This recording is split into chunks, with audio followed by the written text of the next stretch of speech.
കർത്താവിൻ്റെ പരിശുദ്ധ നാമം വാഴ്ത്തപ്പെടുമാറാകട്ടെ. ദൈവസേനയിലായിരിക്കുന്ന വാത്സല്യ പ്രിയപ്പെട്ടവർക്ക് വേഗം വരുന്ന യേശുക്രിസ്തുവിൻ്റെ നാമത്തിൽ സ്നേഹാവന്ദനങ്ങൾ അറിയിക്കുന്നു. നാം ആയിരിക്കുന്ന കാലഘട്ടം ഞാൻ പറയാതെ നമുക്കറിയാം. വളരെ പ്രതികൂലങ്ങൾ നിറഞ്ഞ, വളരെ പ്രശ്നങ്ങൾ നിറഞ്ഞ ഒരു കാലഘട്ടമാണ് എന്ന് നമുക്ക് ലോകത്തിൽ നടക്കുന്ന സംഭവങ്ങളെ മനസ്സിലാക്കി നമുക്ക് കാണാൻ കഴിയും. ഒരു പൊട്ടനെ പോലെ, ഒരു ഊമനെ പോലെ ഇനി ഇരിക്കാൻ നമുക്ക് കഴിയില്ല. കാരണം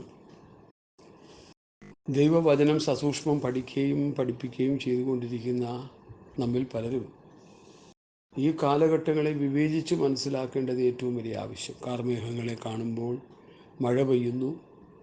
ഈ കാലഘട്ടങ്ങളെ വിവേചിക്കാൻ നിങ്ങൾ കഴിയാത്തത് എന്ത് എന്ന് ശിഷ്യന്മാരുടെ കർത്താവ് ചോദിച്ച ചോദ്യം വളരെ പ്രസക്തമാണ്. സ്തോത്രം. അതുകൊണ്ട് വാത്സല്യ ദൈവമക്കളെ, കർത്താവിൻ്റെ വിലപ്പെട്ട കുഞ്ഞുങ്ങളെ, ഈ കാലഘട്ടങ്ങളെ നമ്മൾ വിവേചിച്ച് മനസ്സിലാക്കുക. ഈ കാലഘട്ടത്തിലെ എല്ലാവിധ വിഷയങ്ങളെയും നമ്മൾ ദൈവവചനത്തിലൂടെ സസൂക്ഷ്മം അതൊന്ന് വീക്ഷിച്ച് മനസ്സിലാക്കുമ്പോൾ കർത്താവിൻ്റെ വരവ് ഏറ്റവും ആസന്നമായി. ഗലീല പുരുഷന്മാരെ, നിങ്ങൾ ആകാശത്തേക്ക് നോക്കി നിൽക്കുന്നത് എന്ത്? നിങ്ങളെ വിട്ട് സ്വർഗാരോഹണം ചെയ്ത് യേശു പോയതുപോലെ തിരികെ വരും. യേശു വരും. സഭ ചേർക്കപ്പെടും. ശേഷമുള്ളവർ കൈവിടപ്പെട്ടു പോയവർക്ക് വേണ്ടി ഒരു പ്രധാന ദൂതുണ്ട്. അത് സന്തോഷത്തിൻ്റെ ദൂതല്ല, വേദനാജനകമായ ദൂതാണ്. ഈ പറയുന്ന ഞാൻ കൈവിടപ്പെട്ടു പോയാലും യദുക്രിസ്തുവിൻ്റെ കിരാത ഭരണത്തിന് സാക്ഷ്യം വഹിക്കേണ്ടി വരും.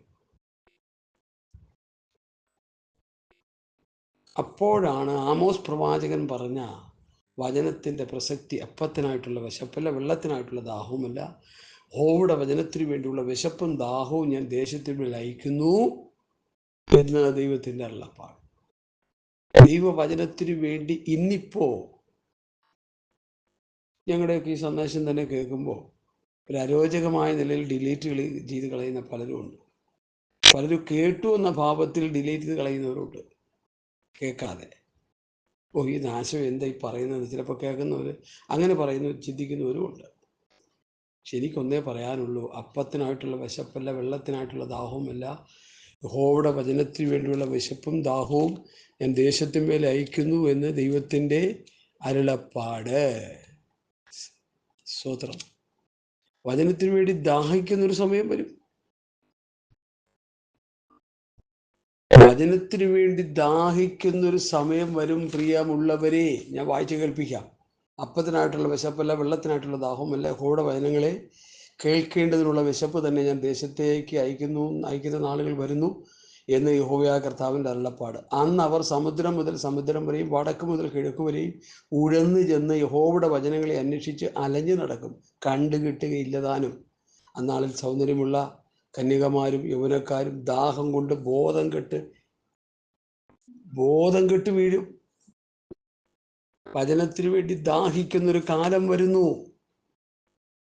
നിങ്ങളുടെ മൊബൈലുകളിൽ സുലഭമായി വിശുദ്ധിയും വേർപാടിൻ്റെയും വചനങ്ങൾ ശക്തമായി വന്നുകൊണ്ടിരിക്കുന്നു. ഇപ്പോൾ എല്ലാ ദൈവവചന പ്രഘോഷണങ്ങളും വിശുദ്ധിയും വേർപാടും ഒക്കെ അടങ്ങിയതാണെന്നൊന്നും ഞാൻ വിശ്വസിക്കുന്നില്ല. കർത്താവിൻ്റെ വരവിൻ്റെ പ്രത്യാശ ഉണർത്തുന്ന വചനങ്ങളാണെന്ന് ഞാൻ വിശ്വസിക്കുന്നില്ല. സത്യവചനത്തെ യഥാർത്ഥമായി പ്രസംഗിക്കുന്നവർ വളരെ കുറവാണ്, വളരെ കുറവാണ്. സത്യവചനത്തെ യഥാർത്ഥമായി പ്രസംഗിച്ചുകൊണ്ട് ലജ്ജിപ്പാൻ സംഗതിയില്ലാത്ത വിലക്കാനായി ദൈവത്തിന് കൊള്ളാകുന്നവരായി നിൽക്കണം എന്ന് പൗലോസ് പറയുമ്പോൾ യഥാർത്ഥമായി പ്രസംഗിക്കുന്നില്ല പലരും. ലാഭത്തിന് വേണ്ടി, സ്ഥാനമാനങ്ങൾക്ക് വേണ്ടി, ഒരു വലിയ പ്രസ്ഥാനത്തിൻ്റെ ഒരു ഭക്തനായൊരു മനുഷ്യൻ, ഭക്തനാണെന്ന് ഞാനങ്ങ് പറയുക, അല്ല അവനെന്താ പറയാൻ, താൻ സ്റ്റേറ്റ് ഓഫീസറായെന്ന് പത്രം മുഖാന്തരം ലോകത്തോട് വെളിപ്പെടുത്തുക. ലോക മനുഷ്യരുടെ മുമ്പാകെ പറഞ്ഞിരിക്കുന്നു, ഞാൻ സ്റ്റേറ്റ് ഓഫീസറായി സ്ഥാനമേറ്റിരിക്കുന്നു. ഹല്ലേലൂയ. എനിക്കതൊക്കെ വളരെ വേദനാജനകമായൊരു കാര്യമായിട്ടാണ് തോന്നിയത്. കാരണം ആത്മീയരായ നമ്മൾ നമ്മുടെ ആത്മീയത വെളിപ്പെടുത്തേണ്ടത് സ്ഥാനമാനങ്ങൾ കൊണ്ടല്ല എന്നാണ് ഞാൻ മനസ്സിലാക്കുന്നത്. നിങ്ങൾ ഭൂമിയുടെ ഉപ്പാകുന്നു, നിങ്ങൾ ലോകത്തിന്റെ വെളിച്ചമാകുന്നു. നമ്മളിൽ എന്തെങ്കിലും ഗുണമുണ്ടെങ്കിൽ, എന്തെങ്കിലും ആത്മീയ രസം നമ്മളിൽ ഉണ്ടെങ്കിൽ, എന്തെങ്കിലും വെളിച്ചത്തിൻ്റെ അനുഭവം നമ്മളിൽ ഉണ്ടെങ്കിൽ, വെളിച്ചവും ഉപ്പെന്നൊക്കെ പറയുമ്പോൾ ഒത്തിരി അതിനെ വ്യാഖ്യാനിച്ചു പോകണം, സമയം എൻ്റെ മുമ്പിലില്ല. മറ്റുള്ളവരത് അറിഞ്ഞോളും, അവരുടെ മുമ്പാകെ നമ്മൾ കൊട്ടിഘോഷിക്കേണ്ട. കർത്താവിൻ്റെ ശിഷ്യന്മാരിൽ അഗ്രഗണ്യനായ പൗലൂസിനെ സംബന്ധിച്ചിടത്തോളം അദ്ദേഹത്തെക്കാൾ വലിയൊരു ശിഷ്യൻ ഇന്ന് ലോകത്തുണ്ടെന്ന് ഞാൻ വിശ്വസിക്കുന്നില്ല. കർത്താവ് കഴിഞ്ഞാൽ പൗലൂസിനെ പോലെ ഒരു ശിഷ്യൻ ഇന്ന് ലോകത്തുണ്ടെന്ന് ഞാൻ വിശ്വസിക്കുന്നില്ല. കാരണം എന്താ? അത്രത്തോളം മൂന്നാം സ്വർഗത്തോളം എടുക്കപ്പെട്ടവൻ. ദൈവകൃപയുടെ ശക്തമായ വ്യാപാരം തന്നിലൂടെ ഉണ്ടായി. താൻ ഉപ്പ് പോലെ രുചിച്ചു, വെളിച്ചം പോലെ പ്രകാശിച്ചു. സ്തോത്രം. താൻ തന്നെ കുറിച്ച് പറയുന്ന പദം അനന്തരം അവൻ്റെ യാക്കോബിനും പിന്നെ അപ്പോസ്തലന്മാർക്കും എല്ലാവർക്കും ഒടുവിൽ അകാലപ്രജ പോലുള്ള എനിക്കും പ്രത്യക്ഷനായി. അകാലപ്രജ പോലെയുള്ള എനിക്ക് പ്രത്യക്ഷനായി. നമ്മളൊക്കെ വേദോസ്തം ചെറുതായിട്ടൊക്കെ വായിക്കുകയും പഠിക്കുകയും ചെയ്യുന്ന കൂട്ടത്തിലാണ് ഞാനും. അതുകൊണ്ട് ഞാനിതിങ്ങനെ പ്രസ്താവിക്കുന്നത്. വലിയ ജ്ഞാനി, വലിയ പാസ്റ്ററും വലിയ സ്ഥാനമാനവും നമുക്കില്ല. പക്ഷെ എങ്കിലും ചെറിയ തോതിൽ വചനം പഠിച്ച് ധ്യാനിച്ച് കർത്താവിൻ്റെ വേണ്ടി ഒരുങ്ങിയിരിക്കുന്ന ഒരു സാധു മനുഷ്യനാണ്. വലിയ മീനുകൾ ഉള്ളപ്പോൾ തന്നെ ചെറിയ ചെറിയ പൂഞ്ഞാണി മീനുകളും സമുദ്രത്തിലുണ്ട്. എല്ലാം ഒരുമിച്ച് ജീവിക്കുന്ന പോലെ വലിയ വലിയ ആൾക്കാരും വലിയ വമ്പന്മാരും വലിയ കോടീശ്വരന്മാരും വലിയ ജ്ഞാനികളും വലിയ തത്വജ്ഞാനികളും വലിയ വലിയ ആത്മീകരെന്ന് അഭിമാനിക്കുന്ന ജഡീകന്മാരും ഒക്കെ ജീവിക്കുന്ന ഒരു സമൂഹത്തിൽ നമ്മൾ ചെറിയ മനുഷ്യനായി നമ്മൾ ജീവിച്ചുകൊണ്ടിരിക്കുക. നമ്മളെ തന്നെ താഴ്ത്തുക, തന്നെത്താൻ താഴ്ത്തുന്നവനാ, ഉയർത്തുന്നവനല്ല. ലോക മനുഷ്യന്റെ മുൻപാകെ ഒരു ആത്മീയനെന്ന് അഭിമാനിക്കുന്നവന്റെ ചിത്രം മറ്റുള്ളവർ കാണണ്ട. എൻ്റെ ഹൃദയത്തിലെ ആഗ്രഹമാണ്. അപ്പം നമ്മുടെ ഈ സഹോദരന്മാർ ഇങ്ങനെയൊക്കെ ചെയ്യുമ്പോൾ എനിക്ക് അവരോട് വലിയ വേദന തോന്നുന്നു. അവരെ ഓർത്ത് ഉരുട്ട് കണ്ണീര് വീഴ്ത്തിയാൽ അതായിരിക്കും നല്ലതെന്ന് ഞാൻ ചിന്തിക്കുക. പൗലോസ് പറയുന്നു, എല്ലാവർക്കും ഒടുവിൽ അകാലപ്രജ പോലെയുള്ള എനിക്കും പ്രത്യക്ഷനായി. അകാലപ്രജ. ഇന്നത്തെ ക്രൈസ്തവ കോളത്തിൽ ഇതൊക്കെ മനസ്സിലാക്കാൻ പറ്റുമോ? KJV ട്രാൻസ്ലേഷൻ, ഇംഗ്ലീഷ് ട്രാൻസ്ലേഷൻ വായിച്ച് പഠിക്കുമ്പോൾ born out of due time, ചാപിള്ളയാകുന്ന എനിക്ക് പ്രത്യക്ഷനായി. ഹല്ലേലൂയ. അപ്പോസ്തലന്മാരിൽ ഏറ്റവും ചെറിയവനല്ലോ, ദൈവസഭയെ ഉപദ്രവിച്ചതിനാൽ അപ്പോസ്തലൻ എന്ന പേരിനും യോഗ്യനല്ല. എങ്കിലും ഞാൻ ആകുന്നത് കൃപയാലാകുന്നു, ദൈവകൃപയാലാകുന്നു. എന്നോടുള്ള അവൻ്റെ കൃപ വ്യർത്ഥമായില്ല. അവരെല്ലാവരെക്കാളും ഞാൻ അത്യന്തം അധ്വാനിച്ചു. എന്നാൽ ഞാനല്ല, എന്നോടുകൂടിയുള്ള ദൈവകൃപയത്രേ. ദൈവസന്നിധിയിൽ എത്രത്തോളം നമ്മെ താഴ്ത്താൻ പറ്റുമോ അത്രത്തോളം താഴ്ത്തുമ്പോൾ ദൈവം നമ്മെ ഉയർത്തുമെന്ന് ഞാൻ വിശ്വസിക്കുന്നു. എന്തിനാണ് ഈ മനുഷ്യരുടെ മുൻപാകെ നമ്മളാൽ തിരഞ്ഞെടുക്കപ്പെട്ട, മനുഷ്യനാൽ തിരഞ്ഞെടുക്കപ്പെട്ടവരുടെ ഈ ഡിഗ്രിയും സ്ഥാനവും മാനവും ഡോക്ടറും റവറൻറ്റും ഒക്കെ എടുത്ത് പ്രൊജക്റ്റ് ചെയ്ത് കാണിക്കുന്നത്? യുവക്കളെ, അഹങ്കാരത്തിൻ്റെ മൂർധന്യ അവസ്ഥ എന്നല്ലാതെ മറ്റൊന്നും ഇതിനെക്കുറിച്ച് പറയാനില്ല. കാരണം ഞങ്ങളുടെ വർഗത്തിൽപ്പെട്ടവരെ കുറിച്ച് എനിക്ക് പറയുന്നത് ലജ്ജയുണ്ട്. കാരണം നമ്മളാരും ഒന്നുമില്ല. മൂക്കിൽ ജീവശ്വാസമുള്ള മനുഷ്യനെ വിട്ടൊടുവിൽ.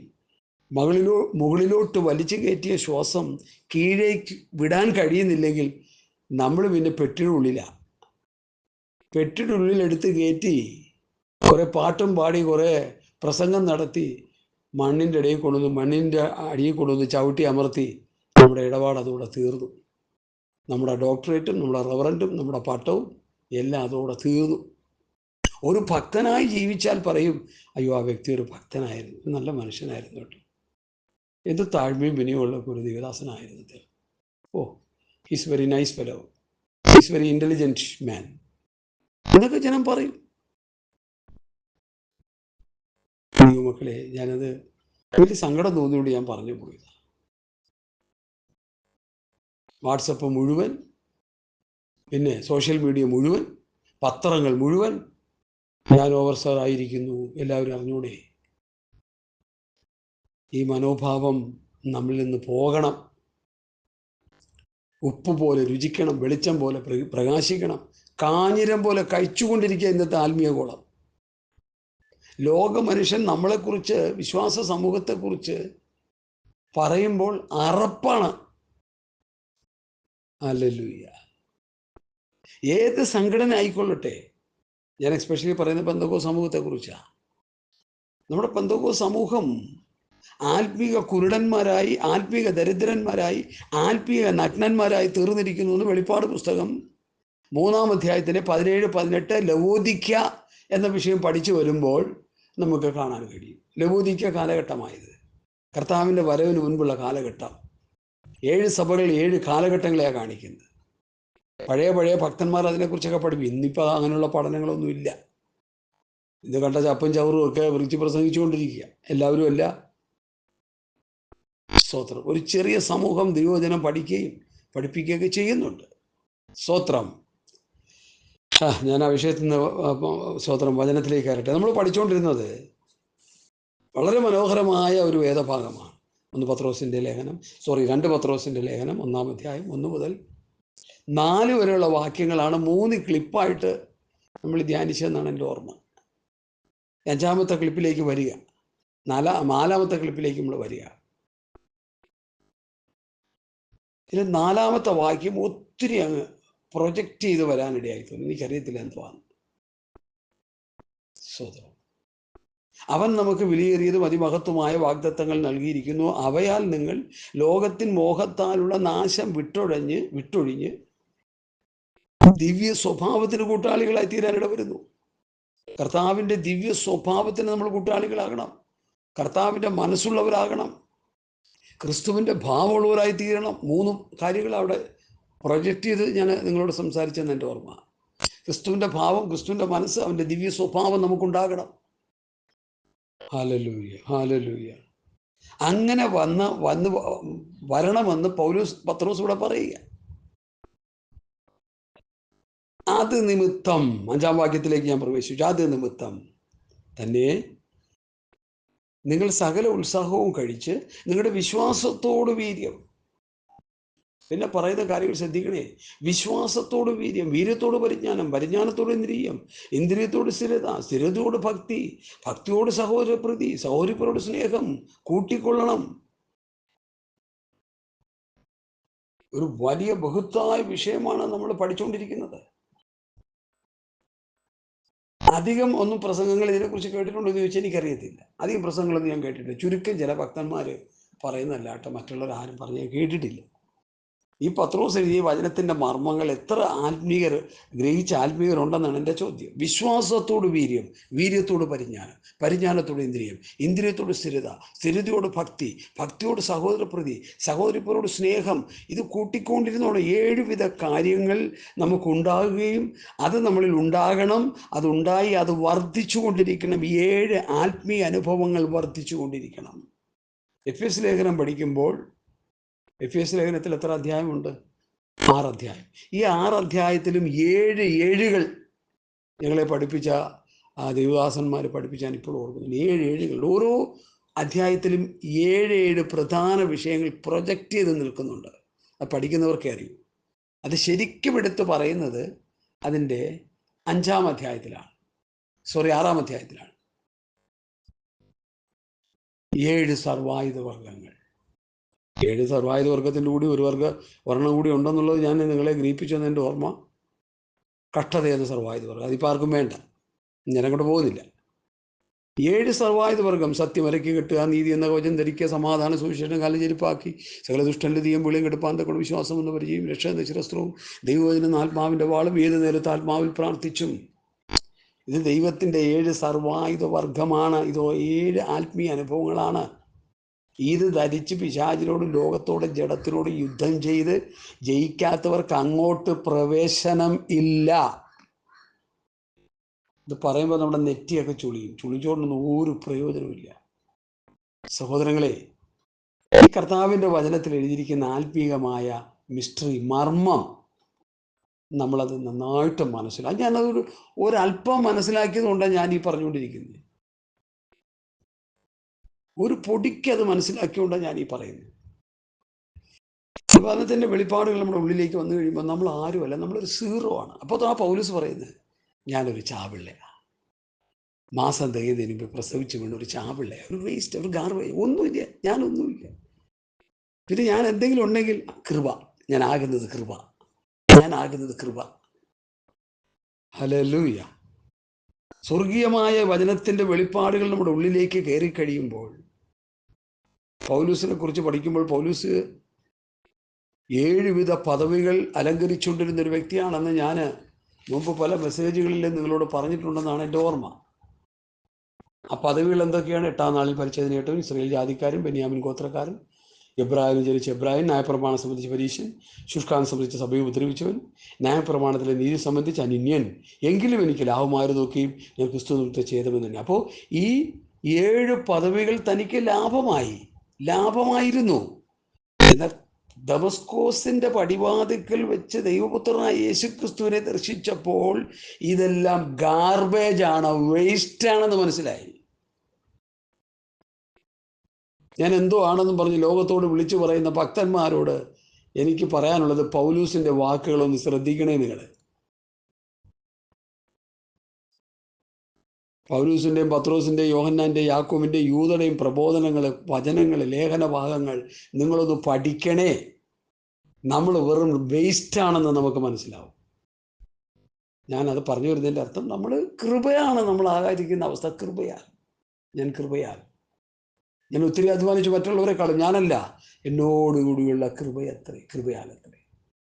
ആ ഒരു മനോഭാവം ഒരു പാസ്റ്ററിന് വരാത്തിടത്തോളം കാലം, ഒരു ദൈവപൈതലിന് വരാത്തിടത്തോളം കാലം അവൻ ആത്മീകനല്ല, അവൻ ജഡികനാണെന്നാണ് ഞാൻ മനസ്സിലാക്കുന്നത്.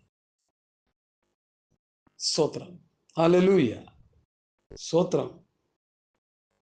7 വിധ ന്യായപ്രമാണത്തിലെ അതികായകനായിരുന്ന ഗമാലിയലിന്റെ വാദപീഠത്തിലിരുന്ന് ദൈവവചനം പഠിച്ച്, അല്ലെങ്കിൽ ന്യായപ്രമാണം പഠിച്ച് അഭ്യസിച്ച ആ വലിയ ജ്ഞാനി പറയുന്നു, ക്രിസ്തു നിമിത്തം എനിക്ക് ലാഭമായതൊക്കെയും ഞാൻ ഛേദമെണ്ണി.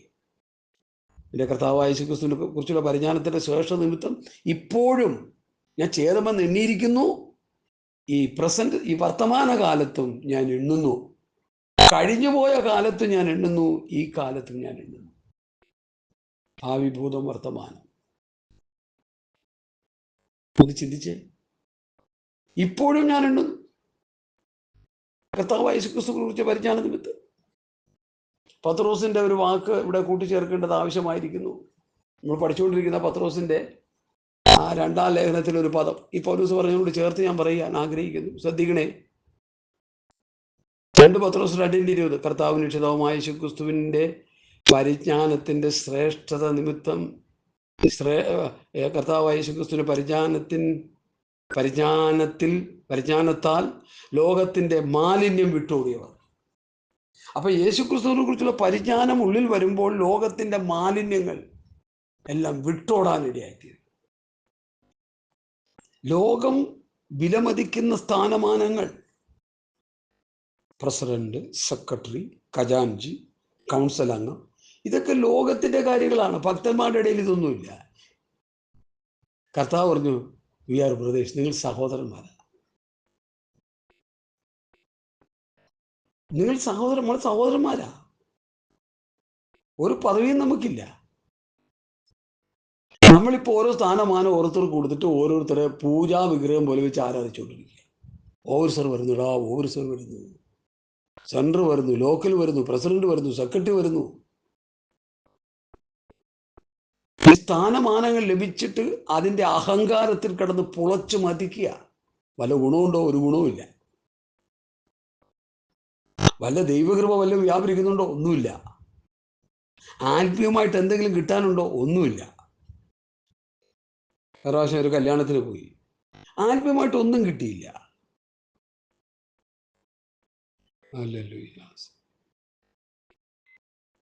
ആത്മീയമായിട്ട് അവിടെ ഒന്നും കിട്ടിയില്ല. ചുമ്മാ പോയി, ചുമ്മാ വന്നു. സ്വത്രം. ഒരു കാര്യം അവിടെ ഒരു പാസ്റ്റർ പ്രസംഗിച്ചത് എനിക്ക് സന്തോഷമായി.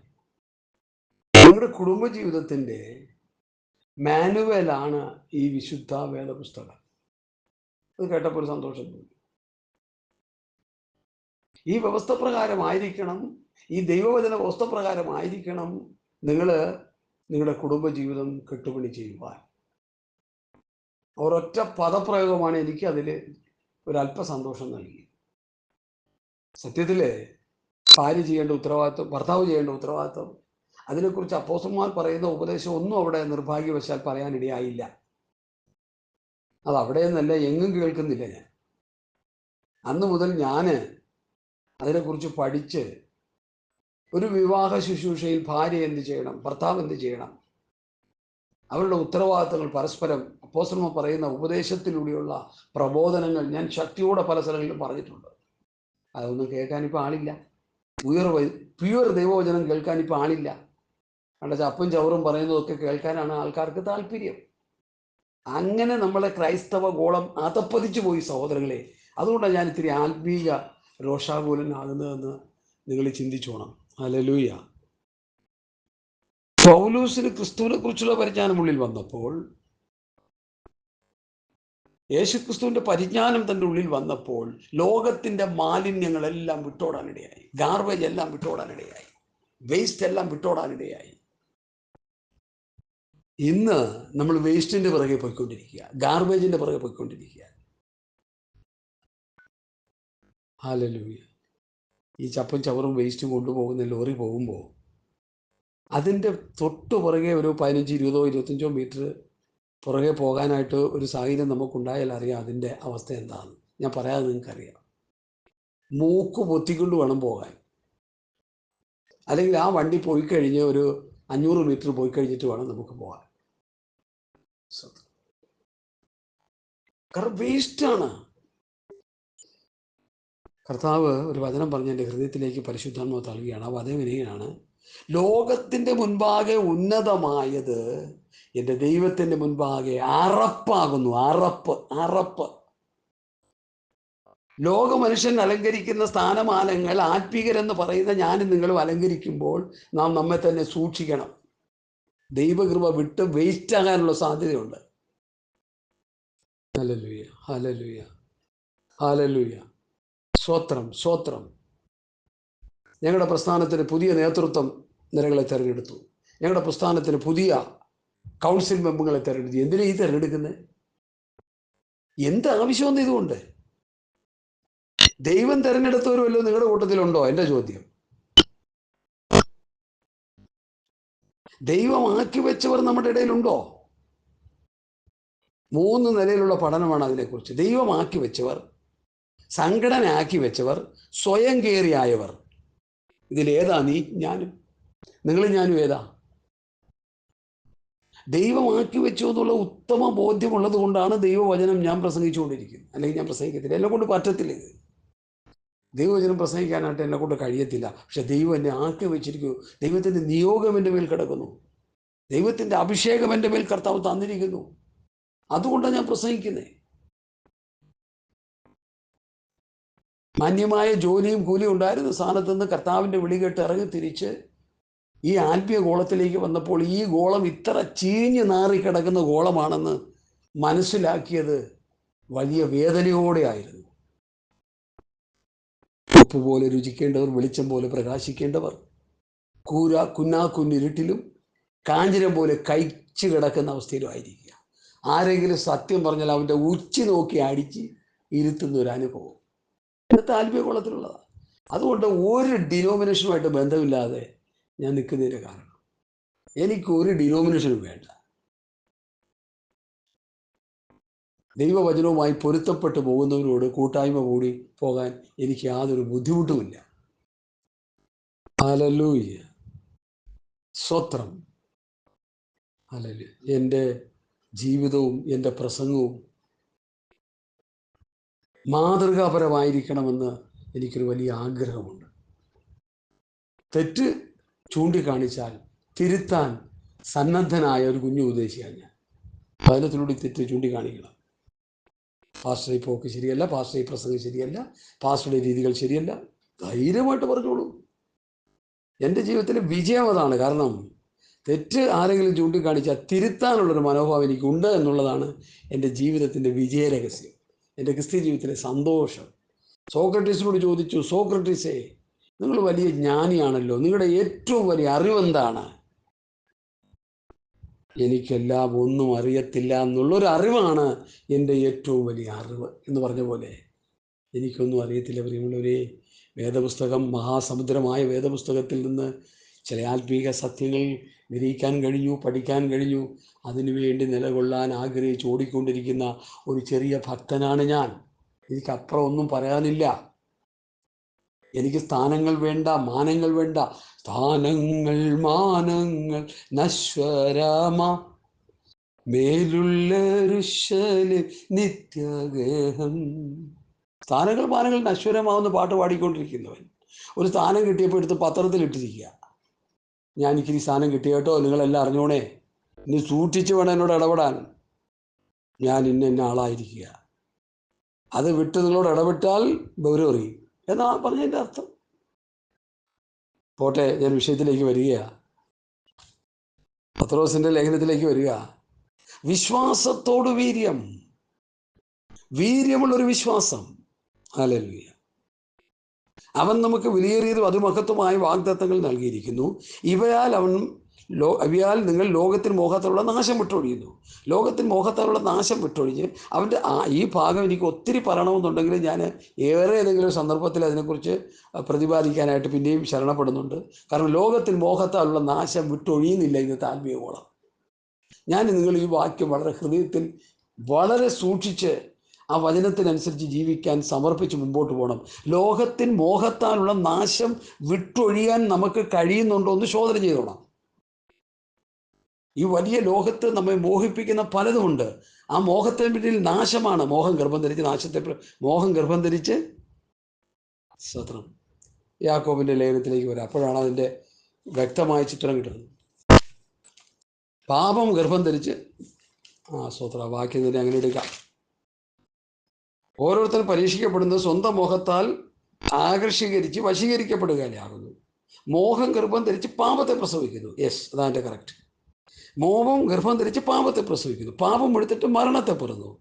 എൻ്റെ പ്രിയ സഹോദരന്മാരെ, വഞ്ചിക്കപ്പെടരുത്. നമ്മളിലുള്ള മോഹം അവിടെ കിടന്ന് അത് പെരുകി ഒരു ഭ്രൂണം ഒരു സ്ത്രീയുടെ ഉദരത്തിൽ വളർച്ച പ്രാപിക്കുന്നത് പോലെ എൻ്റെയും നിൻ്റെയും ഉള്ളിൽ വീടുന്ന മോഹത്തിൻ്റെ വിത്ത് അവിടെ കിടന്ന് വളരുന്നു. അത് മുളയിലേ നുള്ളിയില്ലെങ്കിൽ, ആ മോഹത്തെ ശാസിച്ചമർച്ച ചെയ്തില്ലെങ്കിൽ, അത് വളർന്ന് പാപം ചെയ്ത് നിത്യമായ നരകാഗ്നിയിലേക്ക് പോകാൻ ഇടയായി തീരുന്നുവെന്നാണ് യാക്കോബ് പഠിപ്പിക്കുന്നത്. ആ പഠനത്തെക്കാൾ വേറൊരു പഠനം എവിടെയുള്ള. അപ്പോൾ ലോകത്തിന് മോഹത്താലുള്ള നാശം വിട്ടൊഴിഞ്ഞ് അവൻ്റെ ദിവ്യ സ്വഭാവത്തിന് കൂട്ടാളികളായി തീരാൻ ഇടവരുന്നു. അത് നിമിത്തം, അങ്ങനെ ഇടവരുന്ന നിമിത്തം നിങ്ങൾ എന്ത് ചെയ്യണം? സകല ഉത്സാഹവും കഴിച്ച് നിങ്ങളുടെ വിശ്വാസത്തോട് വീര്യം, വീര്യത്തോട് പരിജ്ഞാനം, വീര്യമുള്ള വിശ്വാസം ഉണ്ടാകണം. അതവിടുത്തെ വിഷയം. വീര്യമുള്ള വിശ്വാസം. എന്താണ് ആ വീര്യമുള്ള വിശ്വാസം? അതിനെക്കുറിച്ച് പഠിക്കുമ്പോൾ ഒത്തിരി കാര്യങ്ങൾ പറയാനുണ്ടെങ്കിലും 1-2 വാക്യങ്ങൾ മാത്രം പറയാൻ കർത്താവിൽ ശരണപ്പെടുക. രക്തസ്രാവക്കാര സ്ത്രീ യേശുവിൻ്റെ വർത്തമാനം കേട്ടിട്ട് എന്ത് ചെയ്തു? വിശ്വാസം അവളിൽ അങ്കുരിച്ചു, ഉള്ളിലുണ്ടായി. ആ വിശ്വാസം വർദ്ധിച്ച് കർത്താവിൻ്റെ സന്നിധിയിലേക്ക് അടുത്ത് ചെല്ലുവാനിടയായി. അവൻ്റെ വസ്ത്രത്തിൻ്റെ തൊങ്ങലെങ്കിലും തൊട്ടാൽ എനിക്ക് സൗഖ്യം കിട്ടുമെന്നുള്ളൊരു വിശ്വാസം അവളെ ഭരിപ്പാനിടയായി. അങ്ങനെ അവൾ സൗഖ്യം പ്രാപിച്ചു. കർത്താവ് പറഞ്ഞത് എന്താ? സ്ത്രീയെ, നിന്റെ വിശ്വാസം നിന്നെ രക്ഷിച്ചിരിക്കുന്നു. നമുക്കൊക്കെ വിശ്വാസമുണ്ട് ദൈവമക്കളെ. ഒരു മൂക്കിപ്പരി വന്നു പോലും മാറിയിരുന്ന് സ്തോത്രം പറഞ്ഞ് സൗഖ്യം പ്രാപിക്കാനുള്ള വിശ്വാസമില്ലേ? നീ എന്നെ വിശ്വാസിയ. ഹാർട്ട് അറ്റാക്ക് വന്ന് ഈ താടി വന്ന് നെഞ്ചത്തോട് ചേർന്നിരുന്നു ഒരു ഭക്തന്റെ. ചോദിച്ചപ്പോൾ പറഞ്ഞു അത് ബ്ലോക്കിന്റെ ഒരു ലക്ഷണമാണ്, അത് കുറച്ച് ദിവസം കഴിയുമ്പോൾ സ്തോത്രം ചെയ്തിരുന്നാൽ മാറിക്കോളൂന്ന് പറഞ്ഞു. പലരും പറഞ്ഞു ഇല്ല, ആശുപത്രിയിൽ പോയി നമുക്ക് ട്രീറ്റ് ചെയ്യാനില്ല സഹോദരൻ, അനി ചാകാതിരിക്കുന്ന ഞാൻ എന്നാ ആശുപത്രിയിൽ പോകാനാ. അങ്ങനെ ഇരുന്ന് സ്തോത്രം പറഞ്ഞ് സൗഖ്യമായി. പിന്നെ തേജസ്സിന്റെ ശുശ്രൂഷ ദൈവമനുഷ്യൻ ചെയ്യാനില്ല. എൻ്റെ കണ്ടുകൊണ്ടാണ് ഈ പറയുന്നത്, ചുമ്മാ പറയല്ല. വല്ലയിടത്തും വല്ലവരും ഒക്കെ വിളിച്ചു പറയുന്നത് കേട്ട് പറയല്ല, കണ്ണാലെ കണ്ടത്. നിങ്ങൾ കണ്ടു, കേട്ടു, തൊട്ടു, നോക്കി. 1 യോഹന്നാൻ 1-ാം അധ്യായത്തിൻ്റെ 1 മുതൽ 4-5 വാക്യം വായിക്കുമ്പോൾ ഞങ്ങൾ കണ്ടു, ഞങ്ങൾ കേട്ടു, ഞങ്ങൾ തൊട്ടു, ഞങ്ങൾ നോക്കി. വല്ലതും കണ്ടോ? നിങ്ങൾ കർത്താവിനെ കണ്ടോ? നീ കർത്താവിൽ നിന്ന് കേട്ടോ? കർത്താവിനെ നീ തൊട്ടോ ആത്മാവിൽ? ഹല്ലേലൂയ. മറുവ മലയിൽ യേശുവിൻ്റെ തേജസ് അവർ കണ്ടു. കർത്താവിനെ ഒരു തൊട്ടു, കർത്താവിനെ ഒരു നോക്കി കണ്ടു. അതാണ് അപ്പോസ്തലോപദേശത്തിൻ്റെ പ്രത്യേകത. കണ്ടു, കേട്ടു, തൊട്ടു, നോക്കി. അതാണ് അവർ എഴുതി വെച്ചേക്കുന്നത്. യേശു കർത്താവിൽ നിന്ന് കേട്ടതും കണ്ടതും തൊട്ടതും നോക്കിയത്. അത് പഠിക്കാൻ ഇവിടെ ആളില്ല. വല്ലവരുമൊക്കെ പറഞ്ഞു കേട്ട് പ്രസംഗിച്ചുകൊണ്ടിരിക്കുക. എല്ലാവരും മോശറ പ്രമാണത്തിലേക്ക് പോവുക. എന്തിനാ മോശറ പ്രമാണത്തിലേക്ക് പോണേ? ക്രിസ്തുവിൻ്റെ പ്രമാണത്തിന് പഠിക്കുക സഹോദര. ഹല്ലേലൂയ. ക്രിസ്തുവിൻ്റെ പ്രമാണം നീ പഠിക്കുക. തമ്മിൽ തമ്മിൽ ഭാരങ്ങളെ ചുമപ്പിൻ, ഇങ്ങനെ ക്രിസ്തുവിൻ്റെ ന്യായപ്രമാണം നിവർത്തിപ്പീൻ എന്നുകൂടി ഒരു സഹോദരനോട് ഞാൻ പറഞ്ഞതാണ്. ക്രിസ്തുവിൻ്റെ ന്യായപ്രമാണം നിവർത്തിക്കുക നമ്മൾ. IPCയിലെ പ്രധാന പാസ്റ്ററായിരുന്ന PM ജോസഫ് പാസ്റ്റർ മരിച്ചുപോയി. അദ്ദേഹം പറഞ്ഞു, സങ്കീർത്തനം ഉള്ളത് കൊണ്ടാണ് നമ്മുടെ പാസ്റ്റർമാർ രക്ഷപ്പെട്ട് കിടക്കുന്നത്. കാരണം ഇത് മനപ്പാടമായി, ഇത് പാടിക്കൊണ്ടിരുന്നാൽ മതിയല്ലോ. പോസ്റ്റർമാർ പറയുന്ന ഉപദേശമൊന്നും അനുസരിക്കേണ്ട, ഇത് പാട്ടും പാടി സ്തോത്രാവശ്യം എണ്ണിയെടുത്ത് സ്ഥലം വിടുകയല്ലേ. അതിൻ്റെ പിന്നിലുള്ള ദുരന്തം എന്താണെന്ന് കണ്ടുകൊണ്ടായി പറയുന്നത്. തമ്മിൽ തമ്മിൽ ഭാരങ്ങളെ ചുമപ്പീൻ, ഇങ്ങനെ ക്രിസ്തുവിൻ്റെ ന്യായപ്രമാണം നിവർത്തിപ്പീൻ. ക്രിസ്തുവിൻ്റെ ന്യായപ്രമാണം നിവർത്തിച്ചില്ലെങ്കിൽ നമുക്ക് നിത്യത കിട്ടത്തില്ല.